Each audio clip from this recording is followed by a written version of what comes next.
ఇవాళ రాష్ట్ర ప్రభుత్వం ఇంత పెద్ద ఎత్తున కుల సర్వే చేస్తే అఫిడవిట్ ఇచ్చిన భారతీయ జనతా పార్టీ కేంద్రంలో ఇవాళ ఇక్కడికి వచ్చి బండి సంజయ్ గారు చిలక పలుకులు పలుకుతా ఉన్నాడు.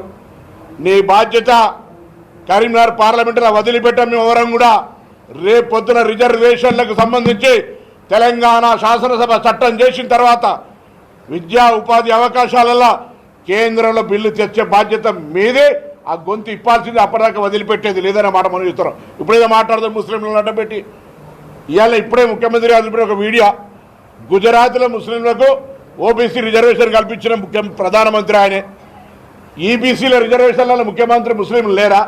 ఈ విధంగా ముస్లింలు హిందువుల పేరు మీద ప్రతి అంశానికి, మొన్న రంజాన్కు సంబంధించిన సెలవులు మాకంటే ముందు భారతీయ జనతా పార్టీతో పొత్తున్నటువంటి ఆంధ్రప్రదేశ్ 11వ తారీఖు నాడు జివో ఇస్తే తెలంగాణ ప్రభుత్వం 15 నాడు, ఇది ఇలా కొత్తగా ఇస్తలేదు, ఉమ్మడి రాష్ట్రం కంటే ముందు 30-40 ఏళ్ల నుంచి రంజాన్ మాసంలో వారికి ప్రత్యేకించి సమయం లోపల సెలవులు ఇస్తారు.